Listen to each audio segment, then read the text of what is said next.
AKTU के exams के लिए अभी भी YouTube के रैंडम वीडियोस देख रहे हो? मुझे भी वही प्रॉब्लम थी। फिर मैंने डाउनलोड किया यूनिक सीरीज ऐप जो AKTU के सिलेबस के हिसाब से बना है। अब हर सब्जेक्ट एकदम इजी लगता है। यहाँ मिलते हैं जो वीडियो लेक्चर्स, नोट्स और प्रीवियस ईयर पेपर्स, सब AKTU सिलेबस के अकॉर्डिंग। बेस्ट पार्ट, पहली परचेज पे 20% ऑफ भी है। बस कोड यूज करो, सेव 20। डाउनलोड करो अभी unique series app, smart students की choice. Hello everyone, welcome back civil Mantra. मेरा नाम राकेश पाठक है और मैं आज एक नया सेशन लेके आया हूं जिसमें हम लोगों ने क्विक रिवीजन स्टार्ट किया हुआ था। लास्ट लेक्चर्स में आप लोगों ने देखा होगा, इससे पहले हमने एक यूनिट फर्स्ट को कवर किया हुआ था, क्विक रिवीजन। ये बेसिकली हमारा क्या है, क्विक रिवीजन सीरीज़ एक तरह से कह सकते हैं, जिसमें हम लोग सेमेस्टर के रिगार्डिंग जितने भी इम्पॉर्टेंट टॉपिक्स हैं पर्टिकुलर सब्जेक्ट में, जैसे इंजीनियरिंग हाइड्रोलॉजी में यूनिट सेकंड में जो भी हमारे क्या है इम्पॉर्टेंट टॉपिक्स हैं, उन सभी टॉपिक्स को हम लोग क्या करेंगे, एक बार क्विक रिवीजन करेंगे। ध्यान रखना, अगर आपको ये क्या है, हमारा सेशन क्विक सेशन है, ठीक है, क्विक रिवीजन सेशन है। अगर आप चाहते हैं कि नहीं मैं प्रॉपर अच्छे तरीके से हर एक लेक्चर्स को, क्योंकि इसको मैंने एप्लीकेशंस पे, जो हमारा यूनिक सीरीज़ एप्लीकेशन है, उस एप्लीकेशंस पे हमने इसको पूरे टॉपिक्स को अच्छे तरीके से कवर किया हुआ है। अगर आपको डीपली में स्टडी करना है तो आपको क्या करना पड़ेगा, प्ले स्टोर से, ध्यान से समझना, प्ले स्टोर से आपको क्या करना पड़ेगा, यूनिक सीरीज, यूनिक जो सीरीज़ हमारा ये सॉफ्टवेयर है, ठीक है, इसको आपको क्या करना है, डाउनलोड करना है, ठीक है। इस जो सॉफ्टवेयर है, एप्लीकेशन जो भी कह लो, उस एप्लीकेशंस को डाउनलोड करने के बाद हमें क्या करना पड़ेगा, हमें जाना है कि जो भी हमारा जो सेमेस्टर है, जो भी हमारे सब्जेक्ट हैं, उन पर्टिकुलर सब्जेक्ट पे जाके अगर आप इनरोल करते हैं करेंटली, तो अभी आपको क्या होगा कि सेव 20, ये कूपन कोड है, ध्यान रखना, ये क्या है, कूपन कोड है। सेव 20 अगर आप क्या करते हो, अगर कूपन यूज़ करते हो, कूपन कोड, तो आपको 20% ऑफ भी मिल जाएगा, ठीक है। तो ठीक है, तो चलिए स्टार्ट करते हैं आज के इस लेक्चर में। सबसे पहले मैं बात करूंगा यहाँ पे यूनिट 2 सिलेबस की। तो देखिए, सबसे पहले हम सिलेबस डिस्कशन करते हैं हमेशा की तरह।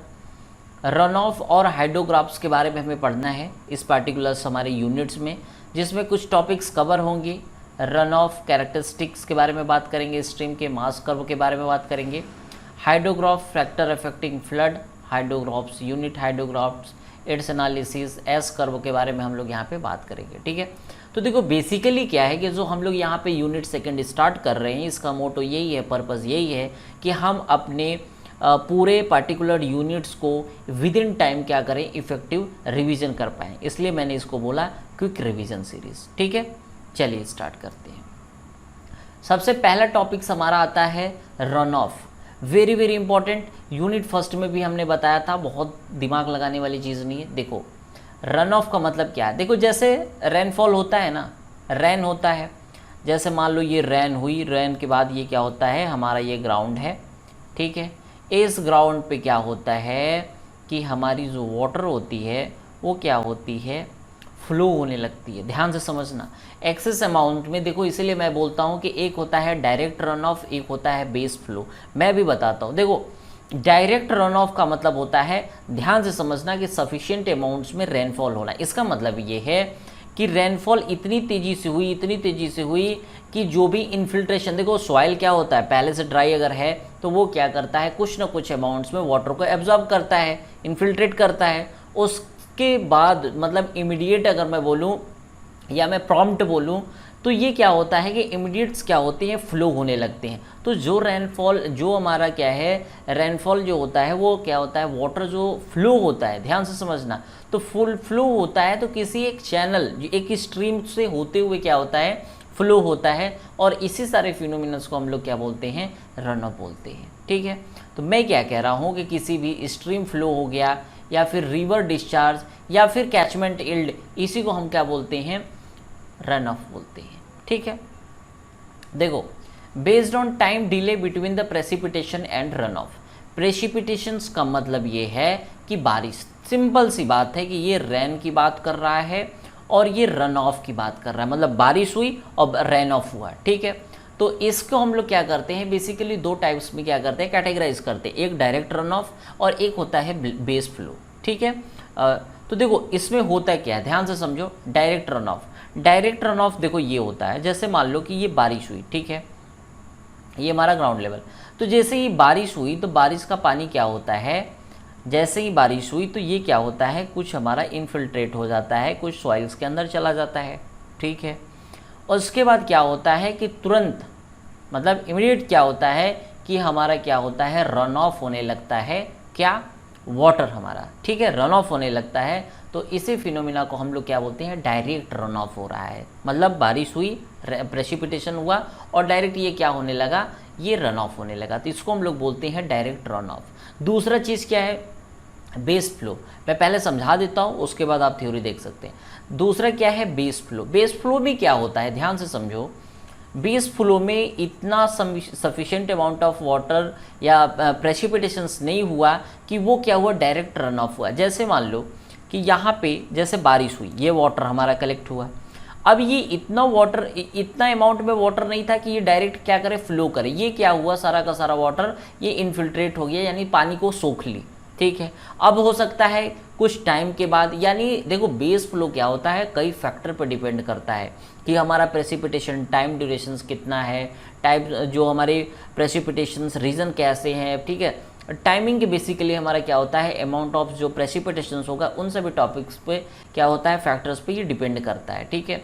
तो डायरेक्ट रन ऑफ का मतलब कि बारिश हुआ और डायरेक्ट क्या हुआ, बिना पानी तो सोखा ही, बट इतना पानी था कि वो क्या होने लगा, डायरेक्ट रन ऑफ होने लगा। लेकिन बेस फ्लो में ऐसा नहीं हो रहा है, वहाँ पे जो प्रेसिपिटेशंस हो रही है उसकी अमाउंट्स क्या है, कम है as compare to direct run of, ठीक है। तो देखिए यहाँ पे क्या होता है कि ये पार्ट ऑफ प्रेसिपिटेशन है, ये तो मैंने बताया था आपको।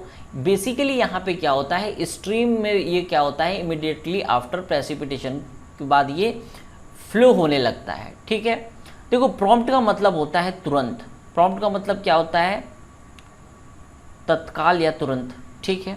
ये क्या करता है, इंटरफ्लो होता है। इंटरफ्लो का मतलब क्या होता है, ये सॉइल्स में तुरंत जो है इंटरफ्लो होता है। एंड यहाँ पे क्या होता है, प्रेसिपिटेशन, डायरेक्ट प्रेसिपिटेशन हो जाता है, ठीक है। अब देखो बेसिकली क्या है, सरफेस रन ऑफ। देखो सरफेस रन ऑफ का मतलब क्या होता है, जो हमारा ग्राउंड है उसके ऊपर पानी का बहाव, ठीक है। अब देखो ये दो तरीके से होता है, एक ओवरलैंड होता है, एक चैनल फ्लो होता है, ठीक है। ओवरलैंड का मतलब होता है जैसे बारिश होती है तो देखो कई बार क्या होता है कि पानी जो होती है ना एक स्ट्रीम में फ्लो करती है, ध्यान से समझना। बिल्कुल ऐसे स्ट्रीम, एक स्ट्रीम में क्या होती है कि हमारा क्या होता है, ये अपर पार्ट से डाउन पार्ट में एक स्ट्रीम के फॉर्म में क्या होती है, हमारी जो वाटर होती है वो क्या होती है, फ्लो होती है। That is called overland flow, ठीक है। ये कैसा होता है, ये कह सकते हैं लेमिनार होता है, ठीक है। स्ट्रीम का मतलब ही लेमिनार है यहाँ पे, ठीक है। दूसरा होता है चैनल। चैनल क्या होता है, देखो टर्बुलेंट होता है। कई बार क्या होता है कि वाटर मान लो कि यहाँ से यहाँ पे मान लो, तो ये वाटर क्या होता है, कई बार ऐसे ऐसे कहीं इधर जाएगा कहीं इधर जाएगा। टर्बुलेंट क्या होता है, ये फ्लो होता है, रिजिम बनता है, इसलिए हम लोग इसको बोलते हैं चैनल, ठीक है। अब देखो इंटरफ्लो। अब देखो इंटरफ्लो का मतलब ये होता है कि मैंने अभी जस्ट बताया कि इन्फिल्ट्रेट होता है सॉइल। देखो सॉइल जो सरफेस होती है उसमें जैसे ही बारिश होती है, रेनफॉल होता है, तो वहाँ पे क्या होता है, इन्फिल्ट्रेट कर लेता है। जो हमारी सॉइल होती है उस वाटर को इन्फिल्ट्रेट करती है। और इन्फिल्ट्रेट करने के बाद क्या होता है कि जो हमारी स्ट्रीम चैनल्स होती है उसमें लेटरली, यानी क्या होता है, जैसे देखो ये हमारा सरफेस है, ठीक है, रेन वाटर का कुछ ऐसे रेनफॉल होगा, तो इससे लिटरल का मतलब 90 डिग्रीज पे क्या होता है, वाटर का मूवमेंट होने लगता है, ठीक है। तो इसी चीज़ को हम लोग क्या बोलते हैं, इसको इंटरफ्लो के नाम से बोलते हैं, ठीक है। इंटरफ्लो का मतलब कि सॉइल्स के अंदर जो है लेटरल, हमारा जो lateral through upon the time, ठीक है, या चैनल, जो भी वाटर हमारा क्या होता है फ्लो हो रहा है, उसी चीज़ को हम लोग बोल रहे हैं इंटरफ्लो, ठीक है। अब देखो यहाँ पे भी क्या हो सकता है, ये प्रॉम्प्ट इंटरफ्लो हो सकता है या फिर क्या हो सकता है, डिले इंटरफ्लो। अभी मैंने बताया प्रॉम्प्ट का मतलब क्या होता है, तत्काल, ठीक है। तो तत्काल का मतलब क्या हो सकता है कि तुरंत हो सकता है, यानी जैसी बारिश हुई यहाँ पे इंटरफ्लो होने लगा। दूसरा चीज़ क्या हो सकता है, डिले हो सकता है। अगर लेस अमाउंट ऑफ रेनफॉल है, डायरेक्ट रन ऑफ है, तो वहाँ पे क्या हो सकता है, हमारा डिले रन ऑफ हो सकता है, ठीक है। तो देखो अब आता है डायरेक्ट रन ऑफ। इसमें मैंने बताया था, ठीक है, precipitation, it is the part of precipitation which is fall directly on the channel flow, ठीक है। देखो यहाँ पे चीज़ों को समझना ज़्यादा इंपॉर्टेंट है, अंडरस्टैंडिंग वेरी वेरी इंपॉर्टेंट है, ठीक है, एज़ कम्पेयर टू ये जो हम थ्योरी पढ़ रहे हैं, ठीक है। अब देखो यहाँ पे वेरी वेरी इंपॉर्टेंट क्या है, बेस फ्लो। मैंने बताया था कि यहाँ पे डिले होता है। देखो ये क्या होता है, डिले फ्लो होता है कहाँ पे, that reach a stream as ground water is the base flow. इसका मतलब ये हुआ कि जैसे जो हमारी रेनफॉल हुई है, जो भी हमारा प्रेसिपिटेशंस हुआ है, वो ग्राउंड हमारे वाटर ग्राउंड पे आया तो है, बट ये क्या हो रहा है कि एक स्ट्रीम में फ्लो नहीं कर रहा है, the amount of precipitation is less, ठीक है। तो उस कंडीशंस में हमारा क्या होता है, बेस फ्लो होता है, यहाँ पे डिले होता है, ठीक है। Delayed interflow is also sometimes include in base flow, ठीक है। अब देखो मैंने बताया था कि यहाँ पे रीजंस हो सकते हैं, क्या हो सकता है, किस पे डिपेंड करता है। देखो टाइप्स ऑफ प्रेसिपिटेशंस क्या कर सकते हैं, इसको अफेक्ट कर सकते हैं, ठीक है। Rainfall duration, rainfall distribution, catchment area, ठीक है, slope of catchment, geology, vegetation, drainage density and direction of storm movement. ये वो चीज़ें हैं जो हमारे फैक्टर्स अफेक्ट कर सकते हैं रन ऑफ डिस्ट्रीब्यूशंस को, ठीक है। यानी देखो प्रेसिपिटेशन, बारिश कितनी हुई, रेनफॉल ड्यूरेशंस का मतलब है कितने देर बारिश हुई, तो पता चला कि 5 ही मिनट बारिश हुई, तो क्या बेस फ्लो इफेक्ट नहीं होगा, डेफिनेटली होगा। और इससे क्या होगा कि हमारा डिले इंटरफ्लो होगा, डिले इंटरफ्लो होगा, ठीक है। चलिए अब देखिए यहाँ पे जितने टर्म्स हैं 1 बाय 1 एक एक के बारे में हम लोग यहाँ पे स्टडी करेंगे, ठीक है। अब आता है टाइप ऑफ प्रेसिपिटेशन। देखो टाइप ऑफ प्रेसिपिटेशंस में बेसिकली हम लोग क्या करते हैं, अभी मैंने बताया पहला टाइप ऑफ प्रेसिपिटेशन। देखो होता क्या है कि प्रेसिपिटेशंस क्या होता है, ये फॉलिंग एज रेन कंट्रीब्यूट्स। देखो प्रेसिपिटेशंस का मतलब ही है कि जो भी हमारा रेन कंट्रीब्यूट्स है वो कितना है रन ऑफ में, ठीक है। तो इस जैसे इन केस ऑफ स्नोफॉल हो गया, it will contribute after it's melt. अब जैसे मान लो कई ऐसे रीजन्स होते हैं, जैसे एचपी हो गया हमारा, JNK हो गया, जम्मू एंड कश्मीर हो गया, वहाँ पे क्या होता है, जैसे मान लो कि बर्फ़ हुआ, अब बर्फ़ मेल्ट होगा, उसके बाद क्या बनेगा, वो वाटर होगा, वाटर के फॉर्म में, तो वहाँ पे भी तो डिले देखने को मिल रहा है, क्यों, बिल्कुल दिख रहा है। तो ये क्या हो रहा है, रन ऑफ डिले हमें वहाँ पे देखने को मिल रहा है। दूसरा चीज़ क्या है, rainfall duration. Type of precipitations का मतलब कि जो प्रेसिपिटेशंस हो रही है in the form of water हो रही है, in the form of hell हो रही है, या in the form of snow हो रही है, ठीक है, या फिर ग्लीज हो रही है, ठीक है। सेकंड क्या है, रेनफॉल ड्यूरेशन।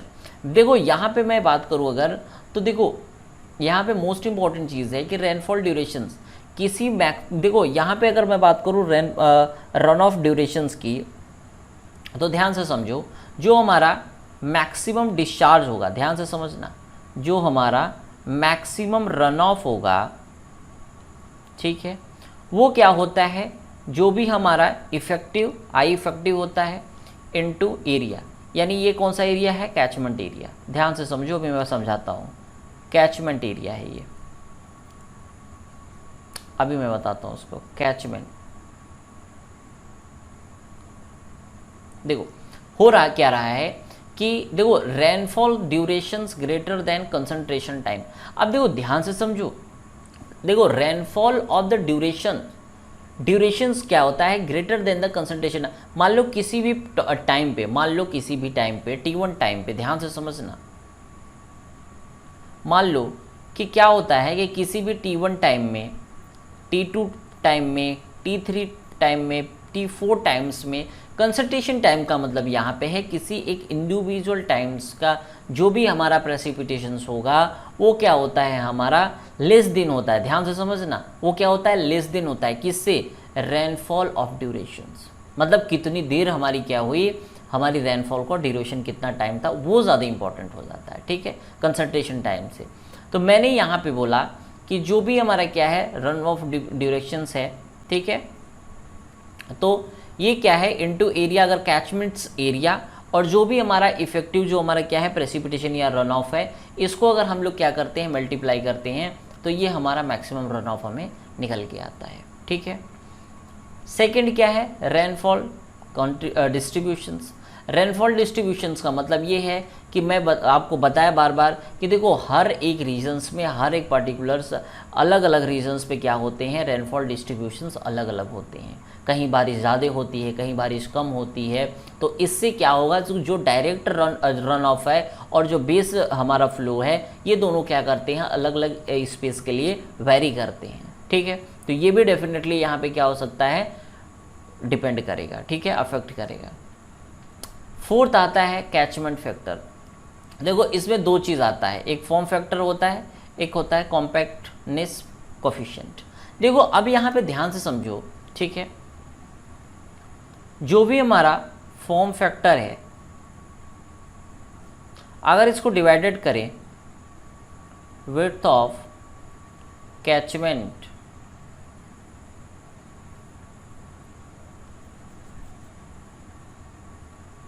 width of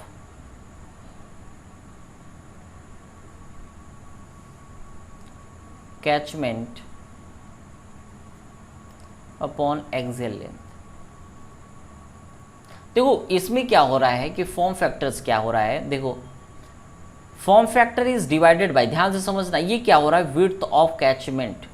देखो मैंने बताया कि जैसे कोई भी रीजन है, ध्यान से समझना, ये हमारा क्या है, कोई कैचमेंट है। ठीक है, तो जो भी कैचमेंट का मतलब क्या है कि जो भी जहां से इस सारे कैचमेंट एरिया से हमारा वाटर क्या हो रहा है, फ्लो हो रहा है। ठीक है, तो इसकी कुछ ना कुछ क्या होगी, विड्थ होगी। ठीक है, तो मैं ये कह रहा हूँ कि फॉर्म फैक्टर का मतलब होता है कि जो भी इसकी विड्थ है, कैचमेंट की विड्थ, ठीक है, ये क्या है, हमारा कैचमेंट है। अगर इसको axial length measure along the mainstream channel from the remotest point of the catchment outlet। अगर हम इसको क्या करें कि ये जो हमारा क्या है, एक्सियल लेंथ है, ध्यान से समझना, ये क्या है, हमारा एक्सियल लेंथ है, ये क्या है हमारा। ठीक है, तो इसको हम लोग क्या कर सकते हैं, एक्सियल लेंथ से अगर हम इसको क्या कर सकते हैं, main stream from the remotest point of the catchment area for same area catchment with high form factor will produce as higher peak of run of. ठीक है, कॉम्पैक्टनेस क्या होता है, कोफिशिएंट, इसको डिराइव किया जाता है by dividing the peripheral of the catchment. जो भी हमारा जो कैचमेंट है उसके पेरिफेरिकल को क्या करते हैं, डिवाइडिंग करते हैं, किससे, circumference of circle of the same area. यानी जो पेरिफेरिकल होता है और जो सरकमफ्रेंस है, इन दोनों से क्या करते हैं, इसको हम जब डिवाइड करते हैं तो हमें कॉम्पैक्टनेस कोफिशिएंट निकल के आता है। ठीक है, जैसे catchment of high compactness coefficient will give lower peak of run of. ये तो डेफिनेटली, देखो इसका मैं समझाता हूँ, बेस्ट एग्जाम्पल। ठीक है, बेस्ट एग्जाम्पल। ठीक है, क्या चीज़, देखो अगर मैं बात करूँ यहाँ पे, ठीक है, तो जैसे मान लो सैंड है और क्ले लेते हैं। ठीक है, तो देखो यहाँ पे क्या है कि जो हमारा सैंड है इसमें क्या होगा, लोअर पीक होगा, बट क्ले में क्या होगा, हायर पीक होगा। ठीक है, सिंपल सी बात है। क्यों, देखो होता क्या है कि जैसे मान लो सैंड है, सैंड्स में क्या होते हैं कि जो इंटरमोलिकुलर्स क्या होते हैं, हमारे स्पेस होते हैं, ठीक है ना, वो क्या होते हैं, कम होते हैं एज कम्पेयर टू। देखो यहाँ पे क्या, जैसे मान लो तुम सैंड लो, ठीक है, अब इस सैंड्स में देखो, ठीक है ना, इसमें क्या करो, वाटर फ्लो करो। ठीक है, अब तुम देखोगे कि यहाँ पे क्या होता है कि जो हमारा पिक होती है वो लोअर देखने को मिलेगी, और यहाँ पे क्ले ले लो, चिकनी मिट्टी लो और इसमें पानी डालो, यहाँ पे क्या हमें देखने को पड़ेगा, पिक जो दोनों की होगी, जो दोनों में जो डिफरेंस देखने को मिलेगा पिक का, वो क्या होगा, सैंड में लोअर देखने को मिलेगा और क्ले में क्या होगा, हायर देखने को मिलेगा। ठीक है, तो यही बोल रहा है कि minimum value of compactness coefficient of is unity for completely circular catchment. Slope of catchment, ये भी वेरी वेरी इंपॉर्टेंट है, डिपेंड करता है, जियोलॉजी भी डिपेंड करेगा, vegetations, drainage density, directions of storm movement, ये वो सारी चीज़ें हैं जो हमारी क्या होती है, हमारे कैचमेंट्स जो हमारा होता है उसके लिए अफेक्ट करती हैं। ठीक है, तो देखो जो रन ऑफ डिस्ट्रीब्यूशन है उनमें ये सारे टॉपिक्स क्या हैं, हमारे अफेक्ट करते हैं। ठीक है, coarse texture soil will give a lower peak than clay soil. देखो अभी मैंने बताया था, ये क्या कर रहा है कि course textures of the soil मतलब सैंड क्या होता है, ये लोअर पिक देगा, और जो हमारी क्ले होगी वो क्या होती है, वो हायर पिक देगा। ठीक है, वेजिटेशंस की बात करें, increase infiltration and decrease peak of run of, ये तो सिंपल है। ठीक है, ड्रेनेज डेंसिटी हो गई और ठीक है, directions of storm rainfall. Run of characteristic of a stream, देखो रन ऑफ कैरेक्टरिस्टिक का मतलब ये है कि जो हमारी स्ट्रीम है, ठीक है, उसमें फ्लो के बिहाफ पे हम यहाँ पे कैटेगराइज करेंगे कि जैसे कोई भी स्ट्रीम है, ठीक है, पेरिनल स्ट्रीम है, इंटरमीडिएट स्ट्रीम है, ठीक है, ठीक है, एफिमिरल है। तो देखो यहाँ पे क्या है कि the perennial stream is one which always carry same flow through out the year. ध्यान से समझना, मतलब ये होता है कि यहाँ पे एक ऐसी स्ट्रीम है जहाँ पे थ्रू आउट द ईयर मतलब पूरे साल क्या है, जो वाटर जो स्ट्रीम है उसका जो लेवल है वो कैसा है, सेम है। ठीक है, वो लेवल कैसा है, सेम है, इसलिए इसको हम लोग क्या बोलते हैं, इसको बोल रहे हैं perennial stream. Even during dry season the ground water table is above the river bed. ठीक है, इंटरमीडिएट स्ट्रीम क्या होता है, ये dry for the most of the part of the dry month. ये क्या होते हैं कि कुछ पार्ट जो ड्राई में यानी समर की बात हो रही है, ठीक है ना, तो उस समय क्या होते हैं, कुछ पार्ट्स ऐसे होते हैं जो कैसे होते हैं, ड्राई हो जाते हैं। ठीक है, और जो बेस फ्लो अकर्स होती है ये कहाँ पे होती है, ध्यान से समझना, base flow occur significantly during the wet season. यानी ये कब की बात हो रही, रेनी सीजन्स में क्या होते हैं, वेट जो हमारी क्या होती है, फ्लो अकर्स होती है significantly during the wet season. ठीक है, देखो it contains no contributions from ground water table, ground water tables remains below river bed throughout the year. इसमें क्या होता है, इसका अपोजिट है, पेरिनल का क्या होता है, ये हम कह सकते हैं अपोजिट। ठीक है, अब देखो यहां पे अगर मैं बात करूं बिगनिंग, ठीक है, beginning of water in India, तो beginning of water in India हम लोग क्या कब कंसीडर करते हैं, 1 जून को। ठीक है, अब देखो द टाइम when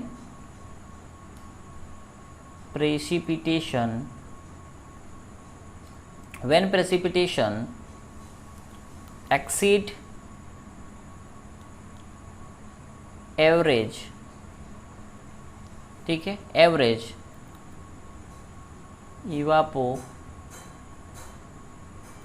ट्रांजिशन, ठीक है, इवापो ट्रांसमिशन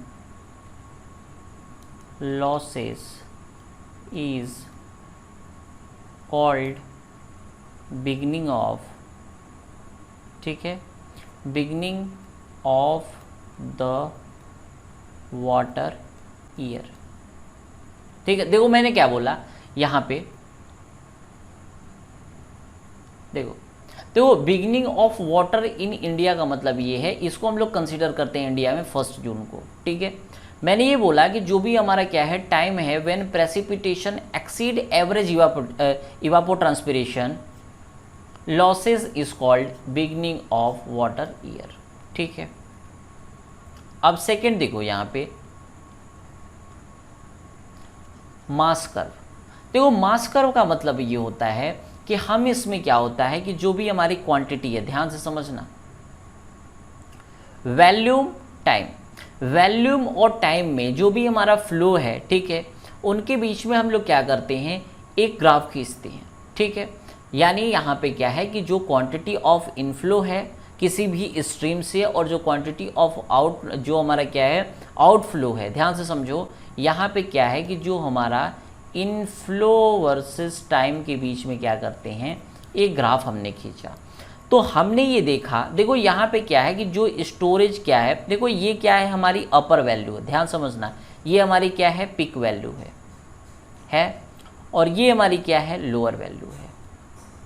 ठीक है, इनके बीच का जो देखो डेप्थ है, ठीक है, इनके बीच का क्या है, हमारा जो डेप्थ हमें देख मिल रहा है वो S1 और S2 जो मैंने यहाँ पे मार्क किया है, इसको हम लोग क्या बोलते हैं, ये हमारा क्या होता है, जो भी रिजर्वायर है उसकी ये क्या होती है, ग्रेटेस्ट वैल्यू होती है, ग्रेटेस्ट डेप्थ होता है। ठीक है, तो मास कर्व का बेसिकली मतलब ये है कि it is plot between quantity of inflow और हम लोग क्या करते हैं, टाइम के बीच में एक ग्राफ खींचते हैं। It is use to find the capacity of reservoir और डिमांड रेट ऑफ, ठीक है, यानी किसी भी रिजर्वायर है उसका अगर हमें क्या करना है, कैपेसिटी को पता करना है, तो मास कर्व से हम लोग क्या कर सकते हैं, फाइंड आउट कर सकते हैं। कैसे कर सकते हैं, क्वांटिटी ऑफ इनफ्लो जितना भी आएगा और वर्सेस टाइम के बीच में हम लोग एक ग्राफ खींचेंगे और इनमें क्या है, जो भी हमारे पीक और लोअर वैल्यू होगी उसके डेप्थ को हम लोग क्या कर सकते हैं, मेज़र कर सकते हैं, स्टोरेज कर सकते हैं, स्टोरेज के डेप्थ को मेज़र कर सकते हैं और उससे पता कर सकते हैं कि हमारी रिजर्वायर की कितनी मैक्सिमम कैपेसिटी है। ठीक है, तो ये पता कर सकते हैं। ठीक है, the greatest value of S1 S2, ये जो हमारा स्टोरेज है, ETC will give the size of reservoir required, यानी ये जो हमारी S1 S2 होगी वही हमारी क्या होगी, साइज़ होगी, उसी साइज़ का हमें रिजर्वायर या फिर डिमांड रेट जो भी है, ठीक है, सप्लाई करना है, उसको हम लोग यहाँ से पता कर सकते हैं। ठीक है, अब देखो यहाँ पे आता है क्या, हाइड्रोग्राफ। ठीक है, ये देखो क्या है कि ये हमारा डिस्चार्ज है, ध्यान से समझना, ये वर्टिकल जो हमारा क्या है, ये जो हमारा एक्स वाई है, तो देखो ये हमारा क्या है, डिस्चार्ज है और ये हमारा क्या है, टाइम है। डिस्चार्ज और टाइम के बीच में, डिस्चार्ज और टाइम के बीच में हम लोग यहाँ पे क्या कर रहे हैं, एक प्लॉट खींच रहे हैं। ठीक है, तो देखो डिस्चार्ज, देखो ये क्या है, डिस्चार्ज है, तो क्या T1 टाइम में ही डिस्चार्ज हो जाएगा, बिल्कुल नहीं होगा। देखो ये क्या होगा, कुछ यहाँ से वैल्यू इस तरीके से उठेगी और कुछ इस तरीके से होगी। ठीक है, देखो यहाँ पे क्या है, ये स्टार्ट ऑफ रेनफॉल, ठीक है, और ये A पॉइंट है और B पॉइंट क्या है, start of direct run of. मैंने बताया डायरेक्ट रन ऑफ के बारे में, जैसे ही रेनफॉल होगा उसके बाद डायरेक्ट रन ऑफ होगा। तो देखो यहाँ पे क्या होता है कि विद द टाइम, ध्यान से समझो, एक टाइम ऐसा आता है जहाँ पे मैक्सिमम डिस्चार्ज हमें देखने को मिलता है मैक्सिमम टाइम पे। ध्यान से समझना, एक ऐसा टाइम आता है जब हमें क्या होता है कि किसी T टाइम्स पे या T1 T2 T3 टाइम्स से मैक्सिमम डिस्चार्ज हमें क्या होता है, मिलता है। ठीक है, तो बेसिकली हाइड्रोग्राफ से हम लोग क्या करते हैं, डिस्चार्ज और टाइम के बीच में एक प्लॉट खींचते हैं। ठीक है, और इसमें देखो ध्यान से समझो, वेरी वेरी इंपॉर्टेंट चीज़ ये हो जाती है, एक होता है राइजिंग लिम्ब, एक होता है पिक या क्रेस्ट सेगमेंट और एक होता है फॉलिंग, जिसको हम लोग रिसीजन लिम्ब बोलते हैं। देखो राइजिंग लिम्ब, देखो यहाँ से क्या हो रहा है, हमारा डिस्चार्ज बढ़ रहा है, ध्यान से समझो, यहाँ से ये देखो ये क्या हो रहा है, कैपेसिटी बढ़ रही है, इसी चीज़ को बोला जाता है राइजिंग लिम्ब, राइजिंग लिम्ब। और ये जो हमारा टॉप पे है, ये जो पिक हमारा है, इसी चीज़ को बोलते हैं, ठीक है, पिक सेगमेंट हो गया। और यहाँ से देखो क्या हो रहा है, वैल्यू क्या हो रही है, घट रही है, ऐसे इस तरीके से, यानी इसी चीज़ को फॉलिंग या फिर रिसीजन बोलते हैं। ठीक है, रिसीजन लिम्ब बोलते हैं। ठीक है, ये इंपॉर्टेंट है। और यहाँ पे आप देख सकते हैं हर एक पॉइंट्स को यहाँ पे अच्छे तरीके से बताया गया है कि पिक सेगमेंट इसको बोलते हैं, रिसीजन लिम्ब बोलते हैं, राइजिंग लिम्ब बोलते हैं। और यहाँ पे कौन कौन से देखो यहाँ पे टॉप कंपोनेंट हैं, जितने भी, सब के बारे में यहाँ पे हमने, ठीक है, लिखा हुआ है। अब आता है राइजिंग लिम्ब, अभी मैंने बताया था राइजिंग लिम्ब। देखो ये क्या हो रहा है, ascending curve portion of the hydrograph. देखो असेंडिंग का मतलब बढ़ता होता है, देखो बढ़ रहा है, ये सिंपल सी बात है। राइजिंग लिम्ब क्या होता है, rises slowly in the early stage, ठीक है, of the flood but more rapidly, ठीक है, rapidly towards the end portion. देखो ये क्या हो रहा है, यहाँ पे तो धीरे धीरे बढ़ रहा है, लेकिन कुछ टाइम्स के बाद ये कैसा हो जा रहा है, ये हमारा अर्ली स्टेज आ पा रहा है। ठीक है, rises slowly. The shape of rising limb depend on duration and intensity distribution of rainfall. मैंने बताया कि जो भी डिस्चार्ज और टाइमिंग है इसी के ऊपर क्या करेगा हमारा, ये डिपेंड करेगा, ठीक है। यानी इंटेंसिटी कितनी है और रेनफॉल कितना हो रहा है, ठीक है ना, इन पे ऊपर क्या होता है, ये डिपेंड करेगा। तो ये हमारा क्या हो गया, राइजिंग लिम्ब हो गया। सेकेंड आता है पिक सेगमेंट। देखो मैंने सबके बारे में यहाँ पे बता चुका है आपको, ठीक है। देखो ये इन्वर्टेड यू नहीं है, देखो ये यू ऐसे होता है, उसको उल्टा कर दो तो ये इस तरीके से, देखो ये उल्टा यू की तरह है, तो ये क्या होता है, इन्वर्टेड यू की तरह दिखता है। Peak of hydrographs occur when all parts of basin contributes the outlet simultaneously, यानी एक साथ मैक्सिमम। देखो ये क्या हो रहा है कि मैक्सिमम टाइम्स पे हम लोग यहाँ पे देख पा रहे हैं कि डिस्चार्ज क्या है, देखो डिस्चार्ज यहाँ पे मैक्सिमम है, ठीक है। ये क्या होता है, depending upon the rainfall basin characteristic, peak में भी शार्प, ये कैसा हो सकता है, शार्प हो सकता है, फ्लैट हो सकता है। ये किस पे डिपेंड करेगा, ये हमारा डिपेंड करेगा रेनफॉल, ये हमारा डिपेंड करेगा रेनफॉल बेसिन जो हमारा कैरेक्टरिस्टिक है इसके ऊपर डिपेंड करेगा, ठीक है। चलिए सारा जितने भी टॉपिक्स हम लोग कवर कर रहे हैं बेसिकली ये क्या है, बहुत इजी टॉपिक्स है, ठीक है। अंडरस्टैंडिंग बस होनी चाहिए, बाकी यहाँ पे लिखने के लिए आप बना के लिख सकते हो सेमेस्टर में, कोई बड़ी बात नहीं है, ठीक है। और एक चीज़ ध्यान रखना कि जो हमारा ऑफ़र चल रहा है उसको सबसे पहले आपको प्ले स्टोर पे जाना है और वहाँ से क्या आपको डाउनलोड करना है, वहाँ से आपको ऐप डाउनलोड करना है, यूनिक सीरीज़ करके आप सर्च करेंगे, इसको डाउनलोड कीजिए। डाउनलोड करने के बाद आप जो भी सब्जेक्ट आप पढ़ना चाहते हैं, कॉम्बो में पढ़ना चाहते हैं, इंडिविजुअल पढ़ना चाहते हैं, सब अवेलेबल है। और उसको आप लोग क्या कर सकते हैं, डाउनलोड करने के बाद ग्रैब कर सकते हैं ऑफ़र को। सेव अगर 20 आप लगाते हैं कूपन कोड, ठीक है, कूपन कोड, तो आपको क्या देखने को मिलेगा, यहाँ पे 20% ऑफ देखने को मिलेगा, ठीक है। सेव 20 तो डाउनलोड कर सकते हैं आप लोग, ठीक है। अब देखो रिसीजन लिम्ब ये कैसा हो रहा है, अभी तक तो यहाँ पे इंक्रीज हो रहा था बट यहाँ पे क्या हो रहा है, डिक्रीज हो रहा है, ठीक है।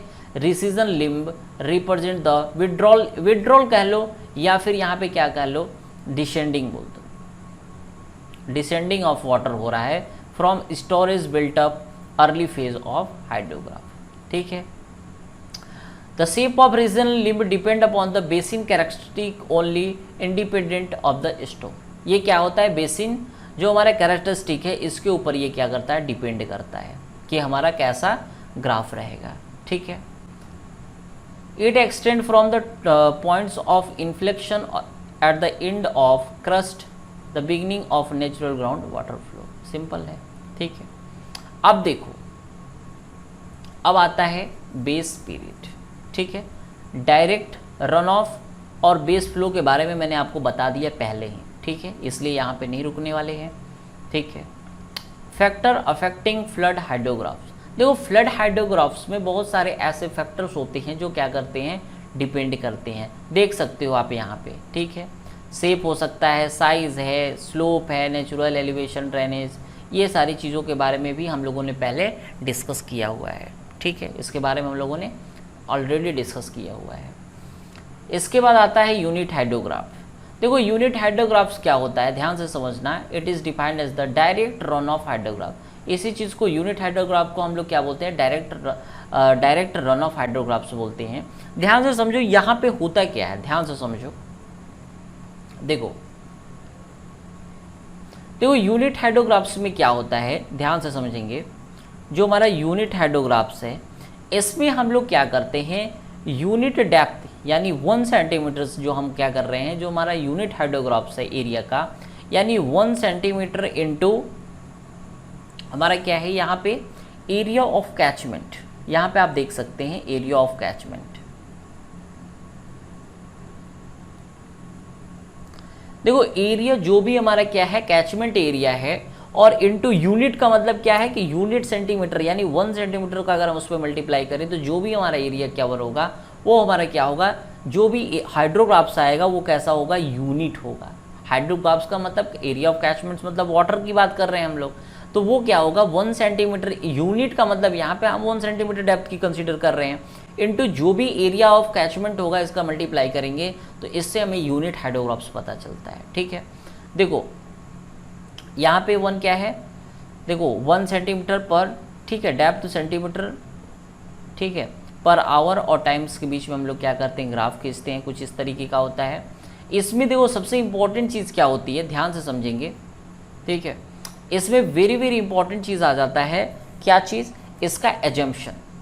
ठीक है, देखो एक चीज़ ध्यान रखना है यहाँ पे, unit hydrographs applicable area greater than 2 kilometre square और लेस देन 5000 किलोमीटर स्क्वायर, ये इंपॉर्टेंट होता है। ठीक है, because rainfall is not uniformly distributed area over 5000 kilometre square. ठीक है, अब देखो यहाँ पे एजम्पशन वेरी वेरी इंपॉर्टेंट है। देखो मैंने बोला था कि क्विक रिवीजन में हमें सबसे ज़्यादा ध्यान देना है कि एग्जाम ओरिएंटेड चीज़ें क्या है हमारी। ठीक है, यहाँ पे एजम्पशंस वेरी वेरी इंपॉर्टेंट है। Effective rainfall should be uniformly distributed over the catchment, जो भी हमारा इफेक्टिव रेनफॉल होगा वो यूनिफॉर्मली डिस्ट्रीब्यूट होना चाहिए पूरे कैचमेंट एरिया के लिए। ठीक है, तभी तो, इसलिए तो हम लोगों ने यूनिट यानी 1 सेंटीमीटर से, अगर कहीं पता चला 2 सेंटीमीटर, कहीं 1.5 सेंटीमीटर, कहीं हाफ सेंटीमीटर है, तो ये फिर यूनिट हाइड्रोग्राफ्स के अंडर कंसीडर नहीं किया जाएगा। इसलिए जो भी हमारा क्या है डिस्ट्रीब्यूशन होगा वो कैसा होगा, uniformly distributed over the all the catchment area. Effective rainfall intensity of कैसा होना चाहिए, कांस्टेंट होना चाहिए, ये तो सिंपल है। ठीक है, टाइम इनवेरिएंस होना चाहिए। ठीक है, लीनियर रिस्पॉन्स होना चाहिए। ठीक है, अब देखो इसमें क्या है, देखो यहाँ पे क्या है कि आप एजम्पशंस को क्या कर सकते हो, रीड कर सकते हो। ठीक है, डायरेक्ट रन ऑफ हाइड्रोग्राफ और एक इफेक्टिव रन ऑफ हाइड्रोग्राफ। ठीक है, अब देखो यहाँ पे, ठीक है, the surface run off hydrographs obtain from the base flow separation is called direct run off hydrographs. देखो क्या कह रहा है, डायरेक्ट रन ऑफ हाइड्रोग्राफ का मतलब ये होता है कि जो भी हमारा सरफेस रन ऑफ है, क्या है, सरफेस रन ऑफ हाइड्रोग्राफ्स है, ठीक है, वो क्या है, obtain after base flow separation. देखो बेस फ्लो में क्या होता था, डीले हमने बताया था, वहाँ पे ध्यान रखना है कि डीले फ्लो या फिर डीले हम लोग बोल सकते हैं, प्रेसिपिटेशंस वहाँ पे एक टर्म्स आ रहा था। ठीक है, तो उसके बाद ही इस कौन से फ्लो को हम लोग यहाँ पे फाइंड आउट करते हैं, इसी को बोलते हैं डायरेक्ट रन ऑफ हाइड्रोग्राफ्स। ध्यान से समझो, एक लाइन इंपॉर्टेंट है कि the surface run off hydrographs obtain after base flow separation. Direct run off और बेस फ्लो के बारे में हमने पहले बताया आपको। ठीक है, तो इसको हम लोग क्या बोलते हैं, डायरेक्ट रन ऑफ, ठीक है, हाइड्रोग्राफ्स बोलते हैं। Base flow is separated from total storm hydrographs to obtain relationship between the surface flow hydrographs and effective rainfall. ठीक है, अब यहाँ पे देखो इफेक्टिव रेनफॉल हाइड्रोग्राफ्स है, इफेक्टिव रन ऑफ जो हमारे आ रही है hydrographs, effective rainfall is equal to total rainfall minus total losses. ये तो क्या है कि जो भी हमारा क्या है क्यू इफेक्टिव है, ठीक है, इसमें हम लोग क्या कर रहे हैं, ठीक है,